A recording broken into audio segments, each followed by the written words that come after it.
السلام علیکم ورحمۃ اللہ وبرکاتہ۔ امید ہے آپ سب حضرات خیر و عافیت سے ہوں گے۔ اللہ تعالیٰ آپ کو شاد و باد رکھے۔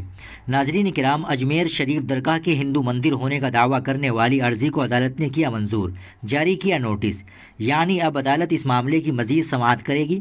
عدالت نے اس درخواست کو قابل سماعت قرار دیا ہے۔ بتا دیں یہ عرضی ہندو سینا کے قومی صدر وشنو گپتا نے دائر کی ہے۔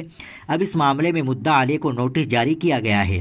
بتا دیں کہ اس معاملے میں درگاہ کے ASI سروے کرانے کا مطالبہ کیا گیا ہے تاکہ یہ پتہ لگانے کے لیے ثبوت اکٹھے کیے جا سکے کہ آیا اجمیر درگاہ پہلے شیو تھا یا نہیں۔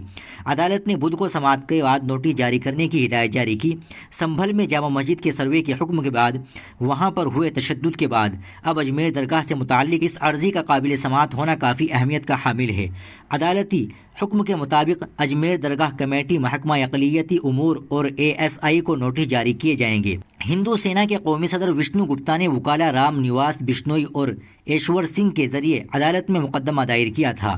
دراصل اجمیر کی خواجہ غریب نواز درگاہ کو سنکٹ موچن شیو مندر ہونے کا دعویٰ کرنے کے معاملے پر آج اجمیر سول کورٹ ویسٹ میں بحث ہوئی۔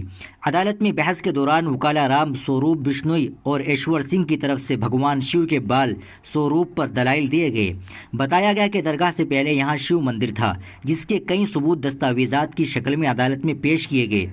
قبل ازیں منگل کو عدالت نے اگلی سماعت 27 نومبر کو مقرر کی تھی۔ ہندو سینا کے قومی صدر وشنو گپتا نے دعویٰ کیا ہے کہ اجمیر کی درگاہ پہلے ہندو سنکٹ موچن مندر تھا اور انہوں نے اس کی حمایت میں دستاویزات اور ثبوت بھی پیش کیے۔ انہوں نے بتایا کہ اس مندر کا ذکر ہر ولاس شاردا کی 1910 میں شائع ہونے والی کتاب میں بھی ہے۔